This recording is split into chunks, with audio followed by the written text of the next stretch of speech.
Good morning students. Janvi आप द्वारा प्रायोजित ऑनलाइन कक्षा में आप सभी का हार्दिक स्वागत है।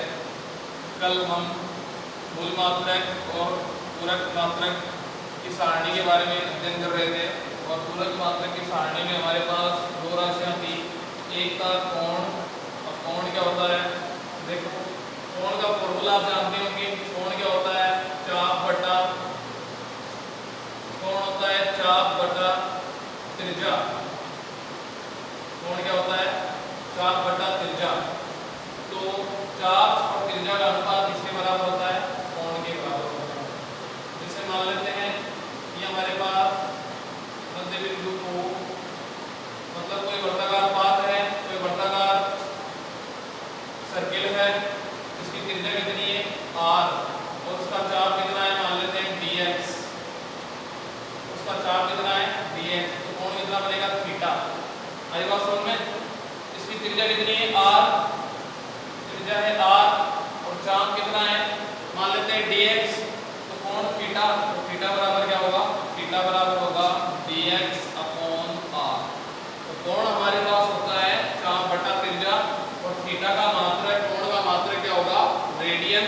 और विमा के बारे में जब हम विमा पढ़ेंगे तब उसके बारे में बात करेंगे। इसके बाद हमने आपको एक कोण लिखवाया था, घन कोण। घन कोण क्या होता है?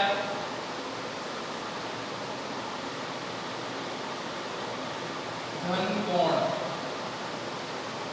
घन कोण के डेफिनेशन देख लो। किसी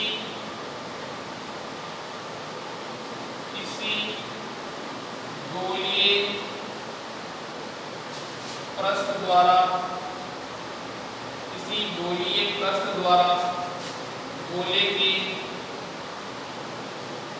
केंद्र पर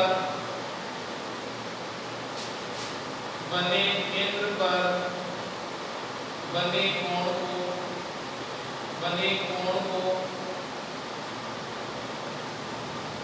कोण को घन कोण कहते हैं। घन कोण, या इसका दूसरा नाम भी है ठोस कोण कहते हैं।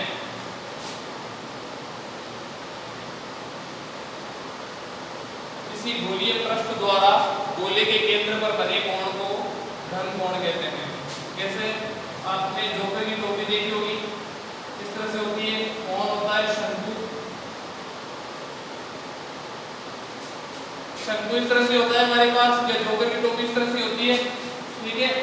तो ये जो गोलीय पृष्ठ है, इस गोलीय पृष्ठ की वजह से गोले के केंद्र पर ये जो कोण बनता है, ये वाला, इस कोण को हम क्या कहेंगे? इस कोण को हम कहेंगे घन कोण। आई बात समझ में? इस वाले कोण को हम क्या कहेंगे? घन कोण। तो घन कोण का फॉर्मूला क्या होता है? देखो, घन कोण को लिखेंगे हम, घन कोण इक्वल टू गोलीय पृष्ठ का क्षेत्रफल, गोलीय पृष्ठ का क्षेत्रफल, गोलीय पृष्ठ का क्षेत्रफल अपॉन त्रिज्या का स्क्वायर, अपॉन त्रिज्या का स्क्वायर। गोलीय पृष्ठ का क्षेत्रफल, ये जो पृष्ठ हमें दिखाई दे रहा है, इस गोलीय पृष्ठ का क्षेत्रफल बटा त्रिज्या का स्क्वायर, ये होता है हमारे पास घन कोण का फॉर्मूला। और घन कोण क्या होता है? किसी गोलीय पृष्ठ द्वारा गोले के केंद्र पर बने कोण को क्या कहेंगे? घन कोण। तो ये होती है इसकी सिंपल डेफिनेशन। मात्रक इसका होता है स्टेरेडियन। और विमा के बारे में हम जब विमा पढ़ेंगे तब बात करेंगे। और अगला हमारे पास जो टॉपिक है वो विमा है।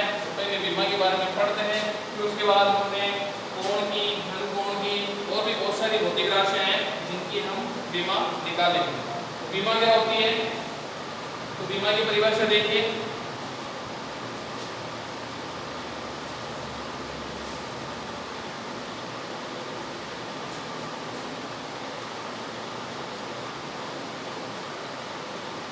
विमा, विमा क्या होती है? किसी भौतिक राशि, किसी भौतिक राशि की विमाएं विमाएं वे घातें होती हैं, वे घातें मतलब पावर, वे घातें होती हैं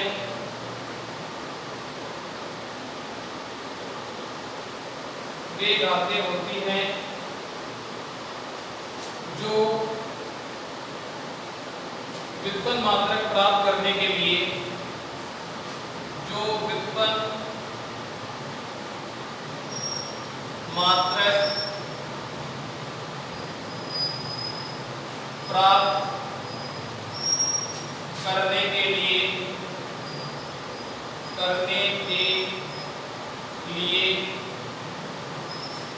मूल मात्रकों पर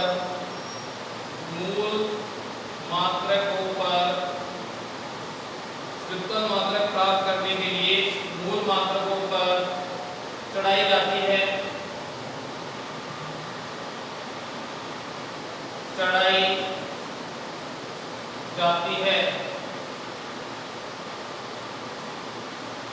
विमाओं की परिभाषा देखो। किसी भौतिक राशि की विमाएं वे घातें होती हैं जो व्युत्पन्न मात्रक प्राप्त करने के लिए मूल मात्रकों पर चढ़ाई जाती है या मूल मात्रकों पर लगाई जाती है, उन्हें क्या कहते हैं? विमा। किसी भौतिक राशि की विमाएं वे घातें होती है जो व्युत्पन्न मात्रक प्राप्त करने के लिए मूल मात्रकों पर चढ़ाई जाती है। ठीक है, अब इसके जैसे हम एग्जाम्पल करेंगे वैसे वैसे आपको क्लियर होता जाएगा। तो एग्जाम्पल के तौर पे देखो, सबसे पहले तो मैं एक बार टेबल वापस लिख रहा हूँ। भौतिक राशि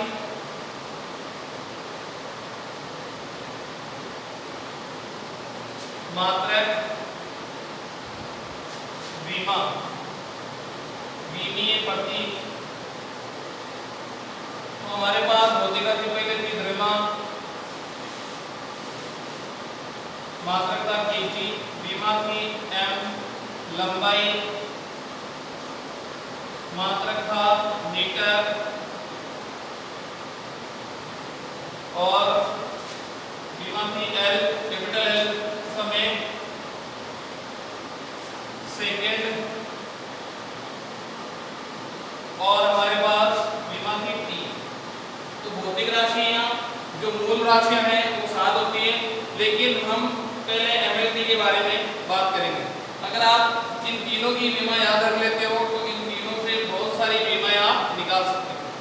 तो अब आप इस टेबल को ध्यान में रखते हुए हम विमाएं निकालेंगे। देखो, किसी भौतिक राशि की विमाएं वे घातें होती है जो व्युत्पन्न मात्रक प्राप्त करने के लिए मूल मात्रकों पर चढ़ाई जाती है। तो व्युत्पन्न मात्रक कौन सा है? जैसे मान लेते हैं चाल। तो चाल का फॉर्मूला क्या होता है? दूरी बटा समय। आई बात समझ में? दूरी बटा समय। तो अब हमें यहाँ पर आप देख रहे होंगे दूरी, तो दूरी क्या है? लंबाई। दूरी क्या है? लंबाई। तो लंबाई के लिए अगर हम विमा यूज करेंगे तो लंबाई के लिए विमा क्या होगी? L। तो यहाँ पे हम लिखेंगे L और L 1 लिख सकते हैं क्योंकि दूरी की पावर 1 है। इसी तरह समय, तो समय की विमा क्या होगी? वो होगी हमारे पास T, तो अपॉन में लिखेंगे हम T1। तो चाल की विमा क्या होगी? L1 upon T1। अब इसके बाद आपको एक बात ध्यान रखनी है, जैसे हमारे पास है 1 अपॉन x की पावर 1।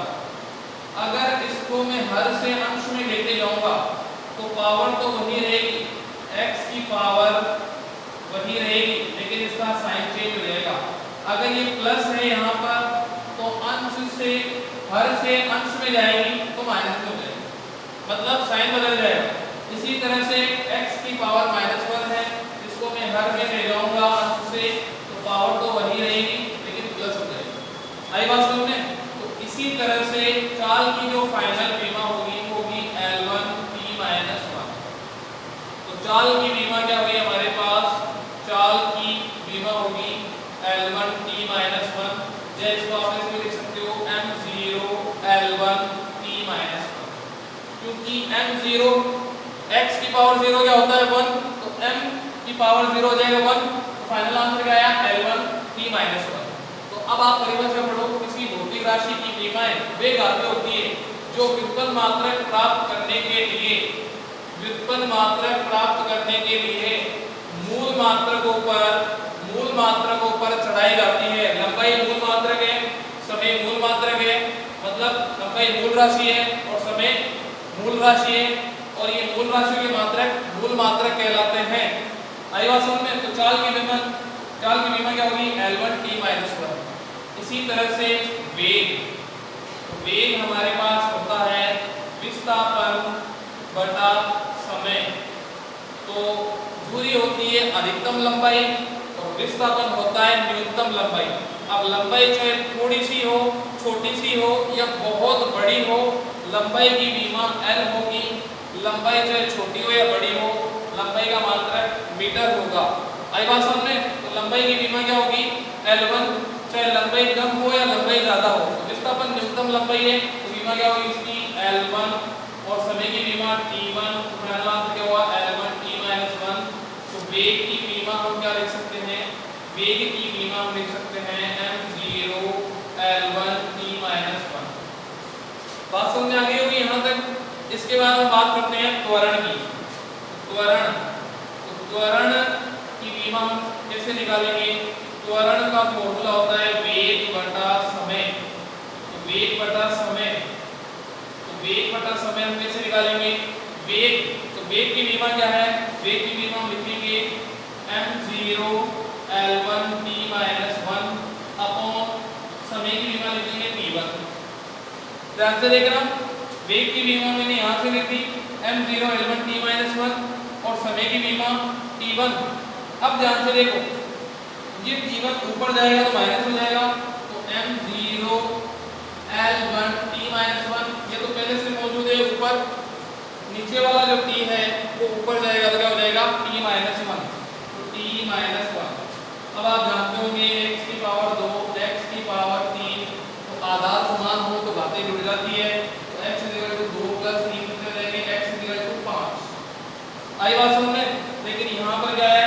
t - 1 और t - 1 आधार समान है और दोनों क्या है? माइनस। तो हमारे पास फाइनल आंसर होगा m0 L1 t - 2। तो विमा क्या हो जाएगी? त्वरण की विमा हो जाएगी हमारे पास। त्वरण की विमा होगी m0 L1 t - 2। आप इसको ओनली L1 t - 2 भी ले सकते हैं। तो साथ साथ आप मात्रक भी निकाल सकते हैं। यहाँ पर हमारे पास क्या है?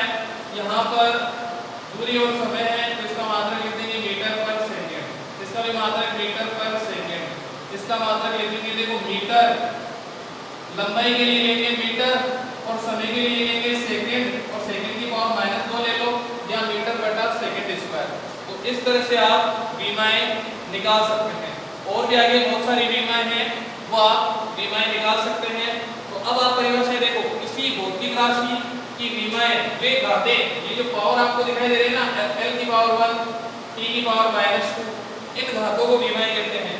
किसी भौतिक राशि की विमाएं वे घातें होती हैं जो व्युत्पन्न मात्रक प्राप्त करने के लिए मूल मात्रकों पर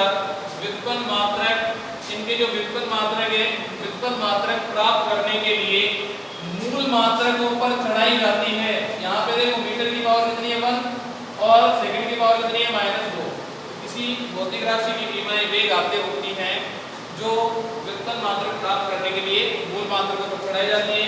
एग्जाम्पल आपको बता दिए। इसके बाद और भी बहुत सारी विमाएं हैं जिनका अध्ययन हम क्या करेंगे? कल करेंगे।